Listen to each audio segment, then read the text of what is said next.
வாக்காளர் பட்டியலில் திருத்தம் செய்ய இன்று முதல் 2 நாட்களுக்கு சிறப்பு முகாம்களை நடத்துகிறது தேர்தல் ஆணையம். வாக்காளர் பட்டியலில் மீண்டும் பெயர் சேர்க்க தமிழ்நாட்டில் உள்ள அனைத்து வாக்குச்சாவடி மையங்களிலும் இன்றும் நாளையும் சிறப்பு முகாம்கள் நடைபெறுகின்றன.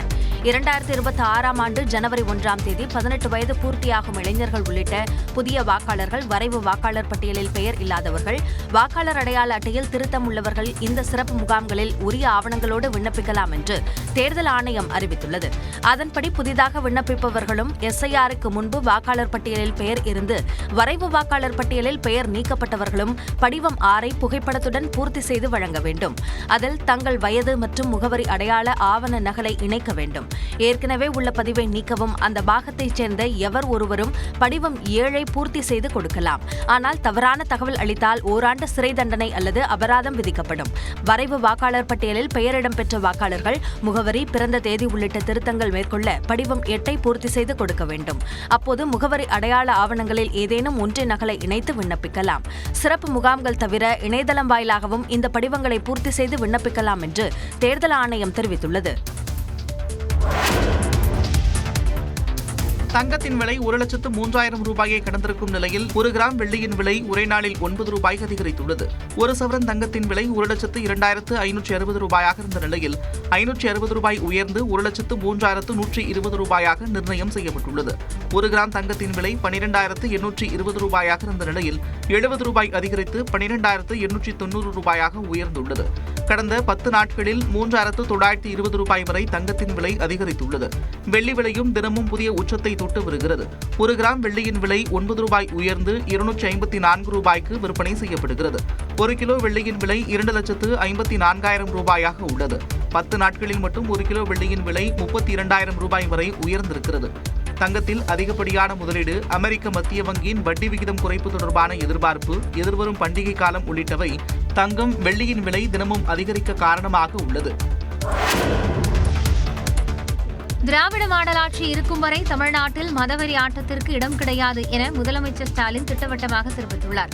கள்ளக்குறிச்சி மாவட்டம் வீர சோழபுரத்தில் நடைபெற்ற விழாவில் உரையாற்றிய முதலமைச்சர் பொருளாதார வளர்ச்சி உள்ளிட்ட பல்வேறு துறைகளிலும் சாதித்து தனிக்காட்டு ராஜாவாக தமிழ்நாடு திகழ்வதாக கூறி அதிமுகவுக்கு சவால் விடுத்தார்.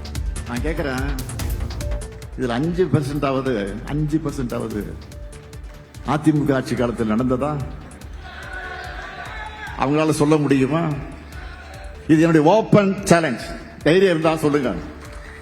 தமிழ்நாட்டில் மத நல்லிணக்கம் நீடித்து வருவதாக முதலமைச்சர் பெருமிதம் தெரிவித்தார். எம்மதமும் சம்மதங்கிற தமிழ்நாட்டு மக்களுடைய இந்த ஒற்றுமை மத நல்லிணக்கு தான் மதவாத அரசியல் செய்து மக்களை பிளவுபடுத்த நினைக்கிற பாஜகவின் கண்களை உறுத்திக்கிட்டு இருக்கு. அவங்க எத்தனை அடிமைகளை சேர்த்துக்கிட்டு அண்டர்பல்ட் அடிச்சாலும் சரி, ஒற்றுமையா வாழக்கூடிய தமிழ்நாட்டு மக்களிடம் மதவெறியை தூண்ட முடியாது. இந்த ஸ்டாலின் இருக்கிற வரைக்கும், எங்க திராவிட மாடல் அரசு இருக்கிற வரைக்கும் உங்களுடைய மதவெறி ஆட்டத்திற்கு இங்கே இடமும் கிடையாது. முன்னதாக நிகழ்ச்சியில் 342 கோடி ரூபாய் மதிப்பிலான 2059 முடிவுற்ற பணிகளை முதலமைச்சர் மு க ஸ்டாலின் திறந்து வைத்தார். 386 கோடி ரூபாய் மதிப்பிலான 62 புதிய பணிகளுக்கும் அடிக்கல் நாட்டினார்.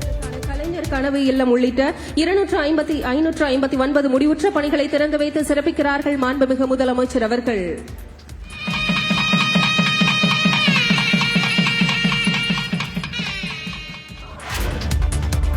கல்வராயன் மலைப்பகுதி பழங்குடியின மகளிர் பயன்பெறும் வகையில் மகளிர் விடியல் பயணம் திட்டம் விரிவுபடுத்தப்படும் உள்ளிட்ட 8 புதிய அறிவிப்புகளை கள்ளக்குறிச்சி மாவட்டத்திற்கு முதலமைச்சர் மு க ஸ்டாலின் வெளியிட்டுள்ளார். வீர சோழபுரம் நிகழ்ச்சியில் பேசிய அவர், வானாபுரத்தை தலைமையிடமாக கொண்டு புதிய ஊராட்சி ஒன்றியம் உருவாக்கப்படும் என கூறினார். உளுந்தூர்பேட்டை அரசு கலை மற்றும் அறிவியல் கல்லூரிக்கு 18 கோடி ரூபாய் மதிப்பீட்டில் புதிய கட்டிடம் கட்டப்படும். சேந்தநாடு கிராமத்தில் புதிய சிட்கோ தொழிற்பேட்டை 10 கோடி ரூபாய் மதிப்பீட்டில் அமைக்கப்படும். புதுப்பாலப்பட்டில் 18 கோடி 50 லட்சம் ரூபாய் மதிப்பீட்டில் புதிய துணை மின் நிலையம் அமைக்கப்படும். சின்னசேலம் வட்டத்தில் புதிய தீயணைப்பு மற்றும் மீட்பு பணிகள் நிலைய கட்டிடம் கட்டப்படும் உள்ளிட்ட அறிவிப்புகளையும் வெளியிட்டார். திருக்கோயிலூர் பகுதி விவசாயிகளுடைய நலனுக்காக அரியூர் கிராமத்தில் 5 கோடியே 4 லட்சம் ரூபாய் மதிப்பீட்ட சேமிப்பு கிடங்குகள் அமைக்கப்படும். கல்வராயன் மலைப்பகுதி பழங்குடியின மகளிர் பயன்பெறக்கூடிய வகையிலே மகளிர் விடியல் பயணம் திட்டம் விரிவுபடுத்தப்படும். கள்ளக்குறிச்சி மாவட்டத்திற்கு 120 கோடி ரூபாய் மதிப்பீட்டில் ஒருங்கிணைந்த நீதிமன்ற வளாகம் மற்றும் குடியிருப்புகள் அமைக்கப்படும் என்றும் முதலமைச்சர் அறிவித்தார். வளர்ந்த பாரதம் என்ற இலக்கை எட்ட இந்தியாவை ஜென் சி, ஜென் ஆல்பா இளைஞர்கள் முன்னெடுத்துச் செல்வார்கள் என பிரதமர் நரேந்திர மோடி தெரிவித்துள்ளார். டெல்லியில் நடைபெற்ற வீர பாலகர் தின விழாவில் கலந்து கொண்ட பிரதமர் நரேந்திர மோடி இளம் சிறார்களுடன் கலந்துரையாடினார்.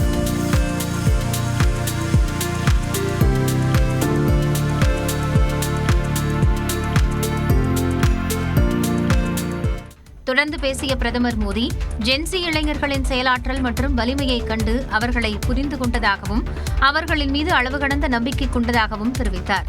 यहाँ मेरा युवा भारत संगठन से जुड़े इतने सारे युवा यहाँ उपस्थित हैं. एक तरह से आप सभी जेन जी हैं. வளர்ந்த பாரதம் என்ற இலக்கை இந்தியா எட்ட ஜென்சி இளைஞர்கள் நாட்டை வழிநடத்துவார்கள் என தனக்கு நம்பிக்கை இருப்பதாக பிரதமர் நரேந்திர மோடி தெரிவித்தார். போராட்டம் நடத்திய இடைநிலை ஆசிரியர்கள் குண்டுக்கட்டாக கைது செய்யப்பட்டனர்.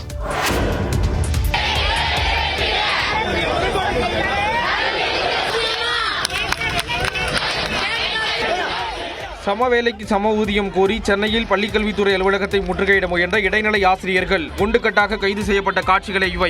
2009ஆம் ஆண்டுக்கு பிறகு பணியில் சேர்ந்த இடைநிலை ஆசிரியர்களுக்கு அதற்கு முன்பு பணியில் சேர்ந்தவர்களை விட குறைவான ஊதியம் வழங்கப்படுகிறது. ஒரே பதவி ஒரே கல்வி தகுதி இருக்கும் நிலையில் சம்பள முரண்பாட்டை களைய கோரி இடைநிலை ஆசிரியர்கள் கடந்த 15 ஆண்டுகளாக போராடி வருகின்றனர். இந்நிலையில் சம வேலைக்கு சம ஊதியம் வழங்குவதாக திமுக அளித்த வாக்குறுதியை நிறைவேற்ற கோரி இடைநிலை ஆசிரியர்கள் சென்னை நுங்கம்பாக்கத்தில் உள்ள பள்ளிக்கல்வித்துறை அலுவலகத்தை முற்றுகையிட முயன்றனர்.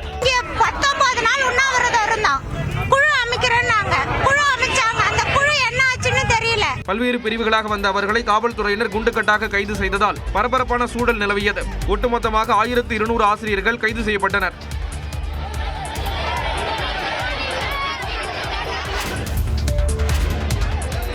சம வேலைக்கு சம ஊதியம் கோரி போராடிய இடைநிலை ஆசிரியர்கள் கைது செய்யப்பட்டதற்கு எதிர்க்கட்சித் தலைவர் எடப்பாடி பழனிசாமியும் பாமக தலைவர் அன்புமணியும் கண்டனம் தெரிவித்துள்ளனர். ஊதிய முரண்பாட்டை கடைந்து சம வேலைக்கு சம ஊதியம் வழங்க வேண்டும் என்று வலியுறுத்தி சென்னை நுங்கம்பாக்கம் பள்ளி கல்வித்துறை இயக்குநர் அலுவலகம் முன் போராட்டம் நடத்திய இடைநிலை ஆசிரியர்கள் கைது செய்யப்பட்டனர். இது தொடர்பாக தனது எக்ஸ் பக்கத்தில் கருத்து தெரிவித்துள்ள எதிர்க்கட்சித் தலைவர் எடப்பாடி பழனிசாமி 2021ஆம் ஆண்டு சட்டப்பேரவைத் தேர்தலின் போது திமுக அளித்த வாக்குறுதியை நிறைவேற்ற கோரியே இடைநிலை ஆசிரியர்கள் போராட்டத்தில் ஈடுபடுவதாக குறிப்பிட்டுள்ளார். 4.5 ஆண்டுகளாக அவர்களை போராடவிட்டு தமிழக அரசு வேடிக்கை பார்ப்பது வெட்கக்கேடானது என அவர் விமர்சித்துள்ளார்.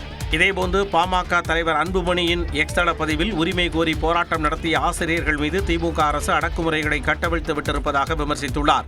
ஆசிரியர்களின் கோரிக்கைகள் குறித்து அரசுக்கு பரிந்துரைக்க அமைக்கப்பட்ட 3 பேர் குழு 3 மாதத்தில் அறிக்கையை தாக்கல் செய்யும் என கூறிய நிலையில் இதுவரை அறிக்கையும் தாக்கல் செய்யப்படவில்லை, ஊதிய முரண்பாடுகளும் களையப்படவில்லை என்று அவர் குற்றம் சாட்டியுள்ளார்.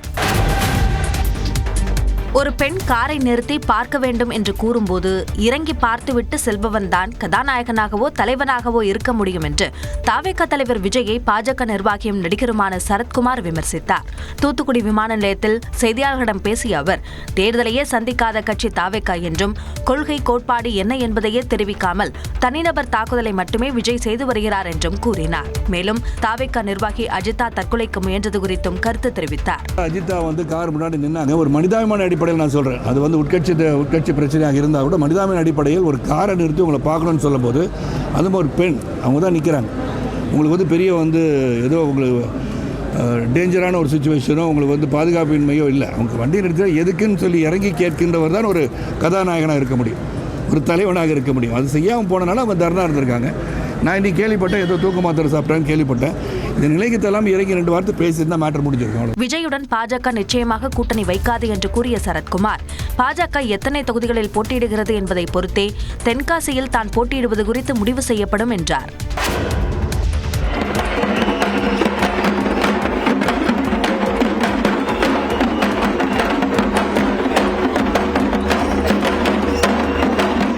திமுக எம்பி கனிமொழி பறை இசைத்து மார்கழியில் மக்களிசை நிகழ்ச்சியை தொடங்கி வைத்த காட்சிகள் தான் இவை.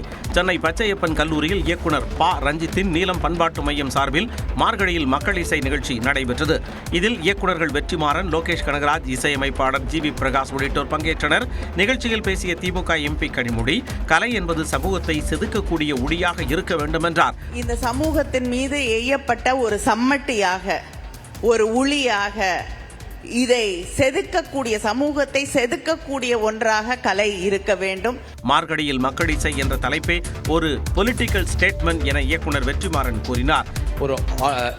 இந்த நிகழ்வு ஒரு ஆல்டர்னேட்டிவ் கல்ச்சுரல் நரேட்டிவ் செட் பண்ணிருக்கு. 6 வருஷமா நடந்திருக்கு. இன்னைக்கு இவ்வளவு கிரவுட் இந்த ஓப்பன் கிரவுண்ட்ல நடக்கிறது ஒரு ரொம்ப சந்தோஷமா இருக்கு. வரும் 28ஆம் தேதி வரை மார்கழியில் மக்களிசை நிகழ்ச்சி நடைபெறுகிறது.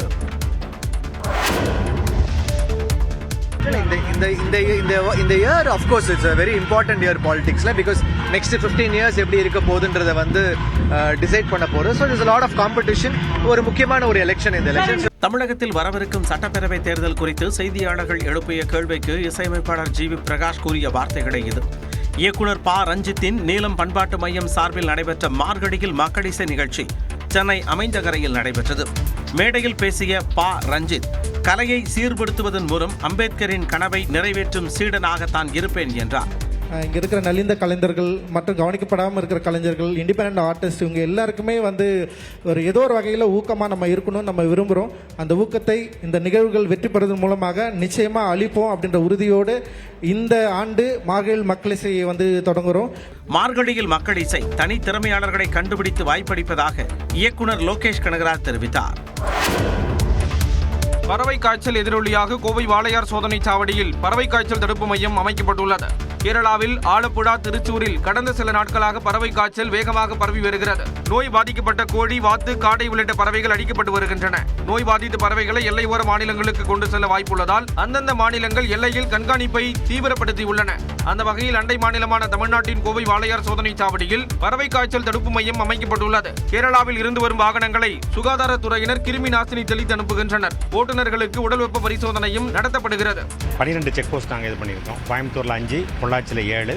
அங்கேருந்து ஏதாவது கோழி சம்பந்தமாக உள்ள தீவனம் வேஸ்ட் அதை ஏதாவது வந்துன்னா அந்த வண்டியை திரும்ப அனுப்புறதுக்கு நாங்கள் இது பண்ணிட்டு இருக்கிறோம்.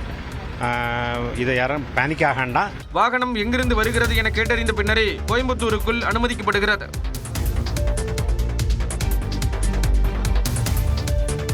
புதுச்சேரியில் புத்தாண்டிற்கு கட்டுப்பாடு விதிக்கப்படுமா என்பது குறித்து அமைச்சர் விளக்கம் அளித்துள்ளார். புதுச்சேரியில் பறவை காய்ச்சல் காரணமாக சுகாதாரத்துறையின் ஆலோசனையை பெற்று புத்தாண்டு கொண்டாட்டங்களுக்கு கட்டுப்பாடு நடவடிக்கைகள் எடுக்கப்படும் என அம்மாநில உள்துறை அமைச்சர் நமச்சிவாயம் தெரிவித்துள்ளார். புதுச்சேரியில் புத்தாண்டு கொண்டாட்டத்திற்கு காவல்துறை சார்பில் செய்யப்பட்டுள்ள ஏற்பாடுகள் குறித்து காவல்துறை தலைமையகத்தில் நடைபெற்ற ஆலோசனைக் கூட்டத்திற்கு பிறகு அவர் செய்தியாளர்களை சந்தித்து பேசினார். அப்போது புதுச்சேரி முழுவதும் புத்தாண்டையொட்டி 1000 காவலர்கள் பாதுகாப்பு பணியில் ஈடுபடுத்தப்பட உள்ளதாகவும் போக்குவரத்து நெரிசலை கட்டுப்படுத்த 500 காவலர்கள் பணியில் இருப்பார்கள் என்றும் அவர் தெரிவித்தார். வருகின்ற புத்தாண்டை எதிர்கொள்வதற்கு காவல்துறை எந்தெந்த பாதுகாப்பு அம்சங்களை எல்லாம் ஏற்பாடு செய்திருக்கின்றது, சுற்றுலா பயணிகள் வந்து செல்வதற்கு ஏதுவாக எத்தகைய வசதிகளை உருவாக்கி இருக்கின்றது என்பதை போன்ற ஆலோசனைகள் இந்த கூட்டத்திலே ஆலோசிக்கப்பட்டது. பறவை காய்ச்சலை பொறுத்த வரைக்கும் நம்முடைய சுகாதாரத்துறையில் அது சம்பந்தமா ஆலோசனை பெற்று அதுக்குரிய நடவடிக்கை எடுப்பதற்கு நம்ம நடவடிக்கை எடுப்போம். ஆம்பூர் சாலை, செஞ்சி சாலையில் இருந்து கடற்கரை வரை எந்தவித வாகனங்களுக்கும் அனுமதி கிடையாது என்றும் அவர் கூறினார்.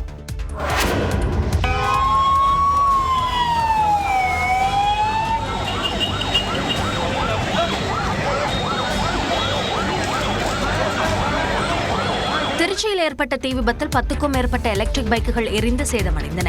பாலக்கரை பகுதியில் செயல்பட்டு வரும் மின்சார இருசக்கர வாகனங்கள் விற்பனையகத்தில் ஒரு வாகனத்திற்கு சார்ஜிங் செய்யப்பட்டுக் கொண்டிருக்கும் போது திடீரென பேட்டரி வெடித்ததாக கூறப்படுகிறது.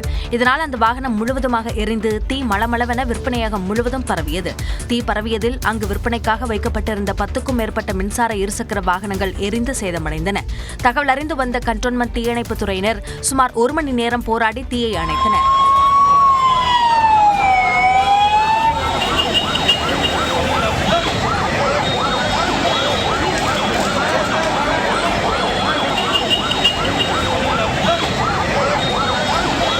இந்த தீ விபத்து குறித்து பாலக்கரை காவல்துறையினர் வழக்கு பதிவு செய்து விசாரணை மேற்கொண்டு வருகின்றனர்.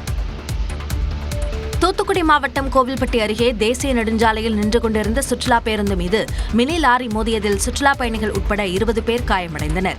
பீகார் மாநிலத்தைச் சேர்ந்த 30க்கும் மேற்பட்டவர்கள் தமிழகத்தில் கடந்த சில தினங்களாக சுற்றுலா மேற்கொண்டுள்ளனர். பல்வேறு இடங்களுக்கு சென்றவர்கள் வெள்ளிக்கிழமை கன்னியாகுமரிக்கு சென்றுவிட்டு நள்ளிரவில் சுற்றுலா பேருந்தில் தங்களது மாநிலத்தை நோக்கி சென்றுள்ளனர். தூத்துக்குடி மாவட்டம் கோவில்பட்டி அருகே தேசிய நெடுஞ்சாலையில் வந்தபோது பேருந்தை சாலை ஓரத்தில் நிறுத்தியுள்ளனர். அப்போது தென்காசி மாவட்டம் பாவூர் சத்திரத்தில் இருந்து மைசூருக்கு சென்ற மினி லாரி லாரி பேருந்தின் பின்பக்கம் மோதியது. இதில் மினி லாரியின் முன்பகுதியும் சுற்றுலா பேருந்தின் பின்பகுதியும் சேதமடைந்தது. விபத்தில் மினி லாரி ஓட்டுநர் செந்தில்குமார், அவருடைய வாகனத்தில் லிப்ட் கேட்டு வந்த ஏர்வாடியைச் சேர்ந்த மகாராஜன் மற்றும் சுற்றுலா பேருந்தில் இருந்த 18 பயணிகள் என மொத்தம் 20 பேர் காயமடைந்தனர். காயமடைந்தவர்கள் கோவில்பட்டி அரசு மருத்துவமனையில் அனுமதிக்கப்பட்டனர்.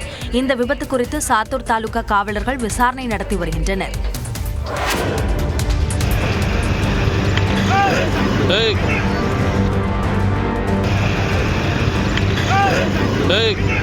சாலையில் கொட்டிய பல்லாயிரக்கணக்கான முட்டைகளால் இருசக்கர வாகனத்தில் சென்றவர்கள் தவறி விழுந்த காட்சியே இது.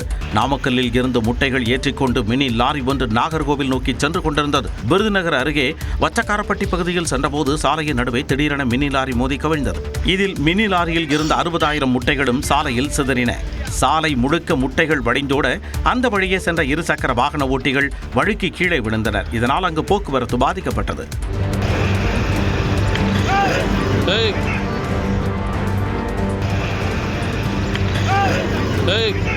சாலையில் தண்ணீரை ஊற்றி சுத்தம் செய்யும் பணி நடைபெற்றது. அடுத்தடுத்து வாகன ஓட்டிகள் கீழே விழுந்ததால் அங்கு சிறிது நேரம் பரபரப்பு ஏற்பட்டது. மயிலாடுதுறை தரங்கம்பாடி டேனிஷ் கோட்டை அருங்காட்சியகத்தில் வரலாற்று பொக்கிஷமான போர்வாள் காணாமல் போயிருப்பது அதிர்ச்சியை ஏற்படுத்தியுள்ளது. கிபி 1620ஆம் ஆண்டு தரங்கம்பாடி கடற்கரையில் வாணிபம் செய்ய டச்சுக்காரர்களால் கோட்டை கட்டப்பட்டது. தமிழக தொல்லியல் துறையின் கட்டுப்பாட்டில் இருக்கும் இந்த வரலாற்று சிறப்புமிக்க கோட்டை பழமை மாறாமல் புதுப்பிக்கப்பட்டுள்ளது. அங்கு பல நூற்றாண்டுகளை கடந்த பழங்கால பொருட்கள், போர்வாள்கள், நாணயங்கள், வரலாற்று சிறப்புமிக்க நினைவு சின்னங்கள் பாதுகாக்கப்பட்டு வருகின்றன. இந்நிலையில் அகழ்வைப்பகத்தில் இருந்த 17ஆம் நூற்றாண்டைச் சேர்ந்த போர்வாள் காணாமல் போயிருப்பது அதிர்ச்சியை ஏற்படுத்தியுள்ளது. இது தொடர்பாக தொல்லியல் துறை இடைநிலை உதவியாளர் தினேஷ் பொறையார் காவல் நிலையத்தில் புகார் அளித்துள்ளார். வழக்கம்போல் காலை நினைவு சின்னங்களை சரிபார்த்தபோது 45 சென்டிமீட்டர் நீளமுள்ள இரும்பு போர்வாளை காணவில்லை என புகாரில் தெரிவித்துள்ளார். இதுகுறித்து பொறையார் காவல்துறையினர் விசாரணை மேற்கொண்டு வருகின்றனர். சென்னை அமைந்தகரையில் உள்ள தனியார் கல்லூரி மைதானத்தில் திடீரென ஹெலிகாப்டர் வந்து இறங்கியதால் பரபரப்பு ஏற்பட்ட நிலையில் அது உயிர்காக்கும் சேவைக்காக வந்தது என தெரிய வந்துள்ளது. தஞ்சையைச் சேர்ந்த 19 வயது இளைஞர் விபத்தில் சிக்கி மூளைச்சாவு அடைந்தார். அவர் உறுப்பு தானத்திற்கு பதிவு செய்திருந்த நிலையில் இதயத்தை சென்னை தனியார் மருத்துவமனையில் சிகிச்சை பெற்று வந்த கோவாவைச் சேர்ந்த 30 வயது இளைஞருக்கு பொறுத்த முடிவு செய்யப்பட்டது. இதையடுத்து மூளைச்சாவு அடைந்த இளைஞரின் இதயம் தஞ்சாவூரில் இருந்து சென்னைக்கு ஹெலிகாப்டர் மூலம் எடுத்து வரப்பட்டது.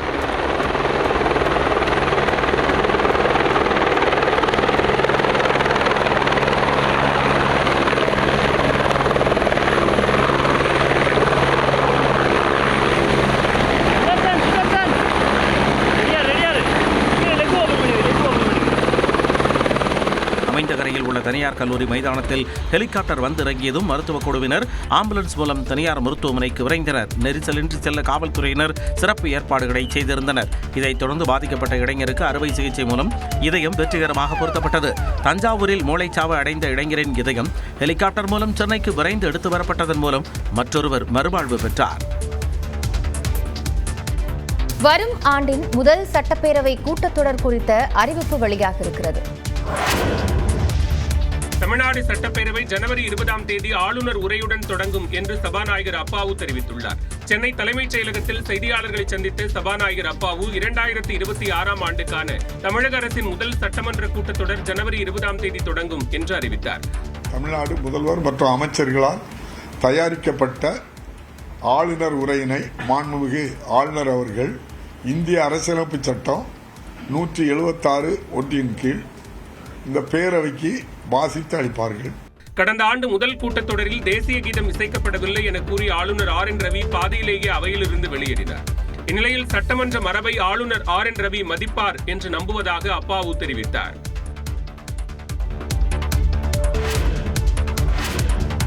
கல்லூரி மாணவர்களுக்கு மடிக்கணினி வழங்கும் திட்டத்தை முதலமைச்சர் மு க ஸ்டாலின் ஜனவரி 5ஆம் தேதி தொடங்கி வைக்க உள்ளார். தமிழ்நாட்டில் கல்லூரி மாணவர்கள் 20 லட்சம் பேருக்கு மடிக்கணினி அல்லது டேப்லெட் வழங்கப்படும் என நிதிநிலை அறிக்கையில் அறிவிக்கப்பட்டது. இதற்காக 2000 கோடி ரூபாய் ஒதுக்கீடு செய்யப்பட்டதை அடுத்து டெண்டர் கோரப்பட்டு HP, டெல், ஏசர் ஆகிய நிறுவனங்களுடன் ஒப்பந்தம் மேற்கொள்ளப்பட்டது. மடிக்கணினியின் மாதிரி, அதில் உள்ள தொழில்நுட்ப அம்சங்களை முதலமைச்சர் இறுதி செய்தார். இந்நிலையில் முதற்கட்டமாக இறுதியாண்டு கல்லூரியில் பயிலும் 10 லட்சம் மாணவ மாணவிகளுக்கு மடிக்கணினிகள் வழங்கும் திட்டத்தை முதலமைச்சர் மு க ஸ்டாலின் அடுத்த மாதம் 5ஆம் தேதி தொடங்கி வைக்க உள்ளதாக அறிவிக்கப்பட்டது. தொடர்ந்து அனைத்து மாவட்டங்களிலும் இந்த திட்டம் தொடங்கப்படுகிறது. சென்னை நந்தம்பாக்கத்தில் உள்ள வர்த்தக மையத்தில் இந்த நிகழ்ச்சி நடைபெற உள்ளதாக அறிவிக்கப்பட்டுள்ளது. கட்சி விரோத செயல்களில் ஈடுபட்டதாக கூறி ஜி.கே. மணியை பாமகவிலிருந்து நீக்குவதாக அன்புமணி அறிவித்துள்ளார். அன்புமணி தரப்பில் இருந்து வெளியாகியுள்ள அறிக்கையில் ஜி.கே. மணியுடன் பாமகவினர் எந்த தொடர்பும் வைத்துக் கொள்ள வேண்டாம் என அறிவுறுத்தப்பட்டுள்ளது. இந்நிலையில் தன்னை கட்சியில் இருந்து நீக்க அன்புமணிக்கு அதிகாரம் இல்லை என ஜி.கே. மணி விளக்கம் அளித்துள்ளார். தகுதியே இல்லாத ஒருத்தர் நீக்கினதாக நான் பார்க்கல. பார்த்தவங்க சொன்னாங்க அது கையெழுத்து கூட மொட்டையா இருக்குதுன்னு சொன்னாங்க. அதே சமயம் பாமகவில் இருந்து ஜி.கே. மணியை நீக்கியதால் பாமக புனிதமடைந்து விட்டதாக அன்புமணி தரப்பைச் சேர்ந்த வழக்கறிஞர் பாலு தெரிவித்துள்ளார். இதுவரையில் ஜி.கே. மணி அவருடைய தோற்றத்திற்கு, அவருடைய வெளிப்படுத்திய அவருடைய நடைமுறைக்கு நேர் மாறாக இன்றைக்கு அவர் செயல்பட்டுக் கொண்டிருக்கிறார். ஜி.கே. மணியின் உண்மையான சுயரூபம் வெளியே வந்ததால் நடவடிக்கை எடுக்கப்பட்டதாக பாலு கூறினார். செங்கோட்டையன் அதிமுகவிலேயே இருந்திருந்தால் கோபிச்செட்டிப்பாளையம் அவருக்குத்தான் என நயினார் நாகேந்திரன் கூற பாஜக விமர்சனத்திற்கு பதிலளித்து டெபாசிட் இழக்க விருப்பமில்லை என தாவேகா நிர்வாகி செங்கோட்டையன் தெரிவித்துள்ளார். ஈரோடு மாவட்டம் கோபிச்செட்டிப்பாளையத்தில் பொதுக்கூட்டத்தில் பேசிய பாஜக மாநில தலைவர் நயினார் நாகேந்திரன் செங்கோட்டையன் தனது குருநாதர் என்றார். ஊடகங்கள் பெரிதாக இல்லாத காலகட்டத்தில் 1977ஆம் ஆண்டில் வானொலியில் செங்கோட்டையன் கோபியில் 15,000 வாக்குகள் வித்தியாசத்தில் வெற்றி பெற்ற செய்தி வெளியானதாக கூறினார். தமிழகத்தில் தேர்தல் முடிஞ்சு எம்ஜிஆர் வருவாரா அல்ல இதோடு நடிக்கிறதுக்கு போவாரா என்கின்ற காலகட்டத்தில் முதல் செய்தி என்ன தெரியுமா? கோபிச்செட்டிப்பாளையத்தில் இருந்து 15,000 வாக்குகள் வித்தியாசத்தில் கே.ஏ. செங்கோட்டையன் அவர்கள் வெற்றி பெற்றார்கள் என்ற செய்தி முதல் செய்தி. பாஜக விமர்சனங்களுக்கு பதிலளித்த தாவேகா நிர்வாக குழு ஒருங்கிணைப்பாளர் செங்கோட்டையன் வெற்றியை இலக்கு, டெபாசிட்டை இழப்பதல்ல என தெரிவித்தார். லட்சியமே வேறு, வெற்றி என்ற இலக்கை எட்டுவதற்குத்தான் நாங்கள் பயணங்களை மேற்கொண்டிருக்கிறோமே தவிர டெபாசிட்டை இழப்பதற்கல்ல. அவர் எப்போது வாய் திறப்பார் என்று சொன்னால் நல்லதற்காக வாய் திறப்பார், கவலைப்பட தேவையில்லை. பொங்கலுக்குள் முன்னாள் அதிமுக அமைச்சர்கள் பலர் தாவேகாவில் இணைவார்கள் என்றும் நல்ல விஷயத்திற்காகத்தான் விஜய் வாய் திறப்பார் என்றும் கூறினார்.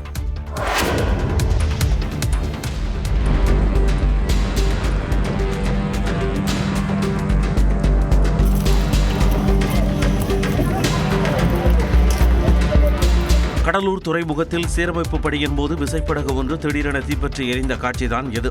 கடலூர் துறைமுகத்தில் படகுகளை சீரமைப்பதும் வரைகளை பின்னும் பணிகளும் நடைபெறுவது வழக்கம். அவ்வாறு கடந்த சில தினங்களாக தேவனாம்பட்டினத்தைச் சேர்ந்த ஞானசேகருக்கு சொந்தமான விசைப்படகினை சீரமைக்கும் பணியில் தொழிலாளர்கள் ஈடுபட்டிருந்தனர். அப்போது திடீரென படகில் தீப்பற்றி கொண்டதால் தொழிலாளர்கள் தீயை அணைக்க முயன்றனர்.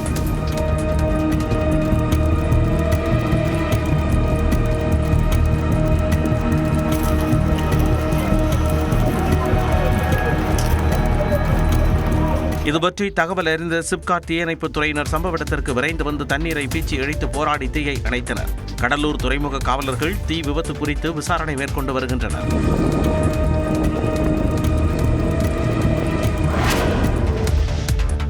சென்னை ரிப்பன் மாளிகையில் உள்ள விக்டோரியா அரங்கம் பொதுமக்கள் பார்வைக்கு அனுமதிக்கப்பட்ட நிலையில் முதல் நாளில் ஏராளமானோர் கண்டு ரசித்தனர். சென்னையின் அடையாளமாக திகழும் விக்டோரியா அரங்கம் 32,62 லட்சம் ரூபாய் மதிப்பில் புனரமைக்கப்பட்ட நிலையில் அதனை முதலமைச்சர் மு.க.ஸ்டாலின் கடந்த 23ஆம் தேதி திறந்து வைத்தார். அதனைத் தொடர்ந்து பொதுமக்கள் பார்வையிட அனுமதி அளிக்கப்பட்டுள்ளது. பழமை மாறாமல் காட்சியளிக்கும் விக்டோரியா அரங்கத்தை ஏராளமானோர் பார்த்து மகிழ்ந்தனர். ஒரு அருமையான ஒரு ரெனோவேஷன் பண்ணியிருக்காங்க. இவ்வளோ அருமையாக பண்ண முடியுங்கிறத நம்ம பார்த்தா தான் தெரியுது. ஆர்கிடெக்ட்ஸ் வந்து அந்தளவுக்கு இன்வால்வ் ஆகி அந்த பழைய ஹிஸ்டாரிக்கல் இதாக அப்படியே ரீட்டைன் பண்ணணும் அப்படிங்கிறத நல்லா பண்ணி மாடர்ன் எலிமெண்ட்ஸும் கொஞ்சம் கொண்டு வந்திருக்காங்க. இருந்தாலும் அந்த பழைய ஹிஸ்டாரிக்கல் இது எலிவேஷன்ஸ் இது எல்லாமே மாற்றாமல் அதை அப்படியே மெயின்டைன் பண்ணியிருக்காங்க. ரொம்ப அருமையாக இருக்குது. ஆக்சுவலி உள்ள நல்லா எல்லாம் கிளியராக எக்ஸ்பிளைன் பண்ணி நல்லா பிக்சர்லாம் நல்லா இது பண்ணியிருக்காங்க. ரெனோவேஷன் ஒர்க்கும் ரொம்ப நல்லாவே அந்த நாஸ்டாலஜிக் ஃபீலிங் உள்ள இருக்கிற அளவுக்கு நல்லா மெயின்டைன் பண்ணி நல்லாவே பண்ணியிருக்காங்க. அந்த காலத்துக்குள்ள கருத்தரங்கம், கலை நிகழ்ச்சிகள், பொழுதுபோக்கு நிகழ்ச்சி எல்லாம் தெளிவான விளக்கத்தோடையும் தெளிவான அந்த விளக்க படத்தோடையும் நம்ம கொடுத்துருக்காங்க. நல்லா இருந்துச்சு. பொதுமக்கள் கட்டணமின்றி விக்டோரியா அரங்கை பார்வையிடலாம் என அறிவிக்கப்பட்டுள்ள நிலையில் தினசரி அதிகபட்சமாக 600 பேர் வரை அனுமதிக்கப்படுவார்கள். சென்னை மாநகராட்சியின் இணையதளம் மூலம் முன்பதிவு செய்வோர் மட்டுமே காலை 8:30 மணி முதல் மாலை 6:30 மணி வரை விக்டோரியா அரங்கை பார்வையிட அனுமதிக்கப்படுகின்றனர். திருவனந்தபுரம் மாநகராட்சியின் முதல் பாஜக மேயராக வி.வி. ராஜேஷ் பதவியேற்றார். கேரளாவில் அண்மையில் உள்ளாட்சி தேர்தல் நடத்தப்பட்டு முடிவுகள் அறிவிக்கப்பட்ட நிலையில் 45 ஆண்டுகளாக கம்யூனிஸ்ட் வசம் இருந்த திருவனந்தபுரம் மாநகராட்சியை முதல் முறையாக பாஜக கைப்பற்றியது. இதையடுத்து திருவனந்தபுரம் மேயராக பாஜக மாநில தலைவர் வி ராஜேஷ் தேர்வு செய்யப்பட்டார். சுயேட்சை உறுப்பினர் ஆதரவு உட்பட மொத்தம் 51 ஆதரவு வாக்குகளுடன் வி ராஜேஷ் மேயராக பதவியேற்றார். அவரை தொடர்ந்து பாஜகவை சேர்ந்த ஆஷாநாத் துணை மேயராக பொறுப்பேற்றார். முன்னதாக திருவனந்தபுரம் மேயராக முன்னாள் டிஜிபி ஸ்ரீலேகா பதவியேற்பார் என எதிர்பார்க்கப்பட்ட நிலையில் உட்கட்சி பூசல் காரணமாக அவருக்கு பதவி மறுக்கப்பட்டதாக தகவல் வெளியாகியுள்ளது. காங்கிரஸ் கைப்பற்றிய கண்ணூர், திருச்சூர், கொல்லம், கொச்சி ஆகிய மாநகராட்சிகளில் முறையே நிஜி ஜஸ்டின், வி.கே. மினிமோல், எம்.கே. ஹபீஸ், டி. இந்திரா ஆகியோர் பதவியேற்றனர். கோழிக்கோடு மாநகராட்சியை மட்டும் ஆளும் கம்யூனிஸ்ட் கூட்டணி கைப்பற்றியிருந்த நிலையில் அக்கட்சியின் ஓ. சதாசிவம் மேயராக பதவியேற்றார்.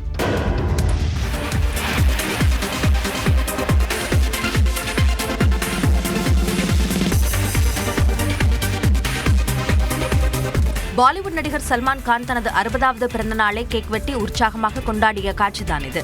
மகாராஷ்டிர மாநிலம் பன்வெல் பகுதியில் உள்ள தனது பண்ணை வீட்டில் அவரது பிறந்தநாள் கொண்டாட்டம் களை கட்டியது.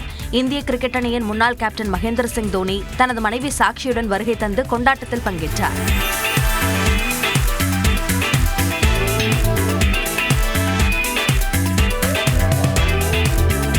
சல்மான் கானின் பெற்றோர், சகோதரர்கள், சகோதரிகள் மற்றும் சஞ்சய் தத் உள்ளிட்ட நெருங்கிய நண்பர்கள் மட்டுமே நள்ளிரவு கொண்டாட்டத்தில் கலந்து கொண்டனர். இதனிடையே மும்பையில் பாந்த்ரா போர்லி கடல் இணைப்பு பாலத்தில் சல்மான் கானின் புகைப்படம் ஒளிமயமாக அலங்கரிக்கப்பட்டது.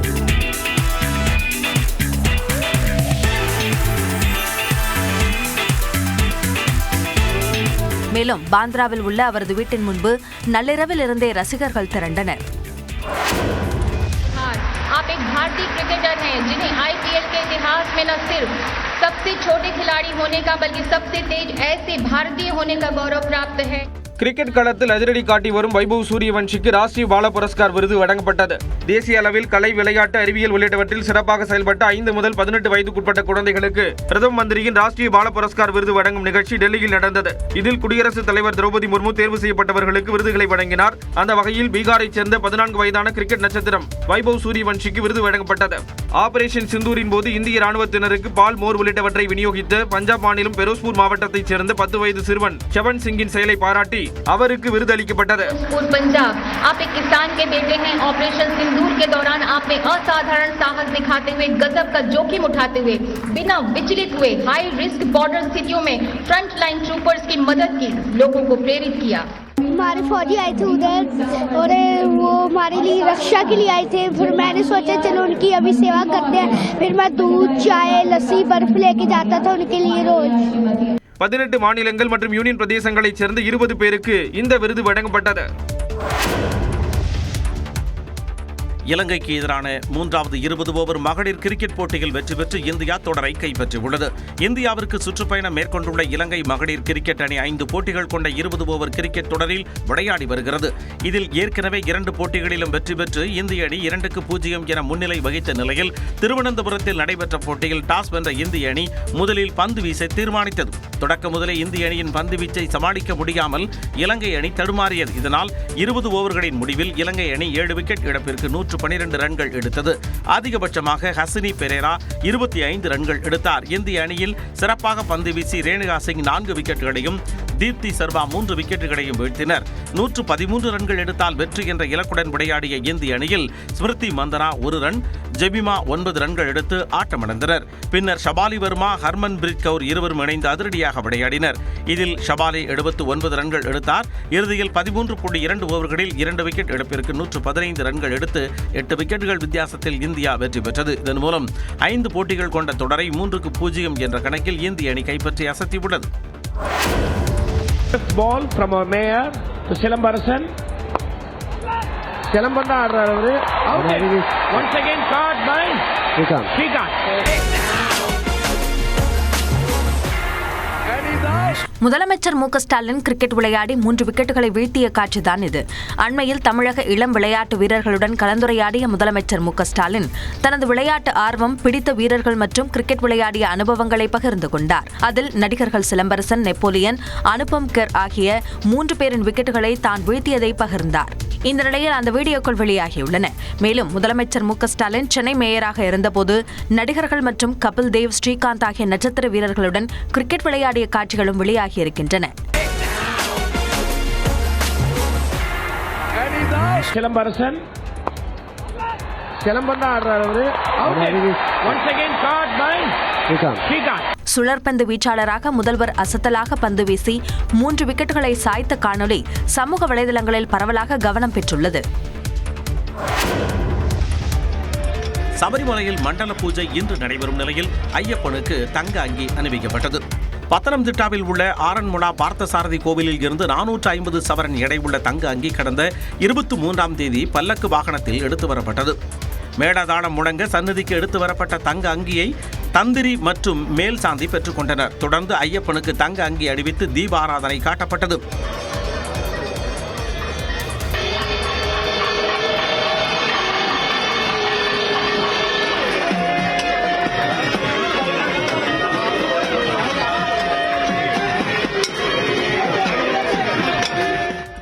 இதைத் தொடர்ந்து இன்று காலை மண்டல பூஜை நடைபெறும். பின்னர் வழக்கமான பூஜைகளுக்கு பிறகு இரவு 11 மணிக்கு நடை சாத்தப்படும்.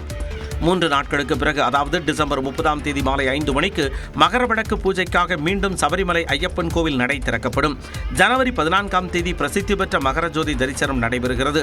இதனிடையே மண்டல பூஜைக்காக சபரிமலை ஐயப்பன் கோவிலில் 37,000 பக்தர்களுக்கு மட்டுமே அனுமதி வழங்கப்பட்டுள்ளது.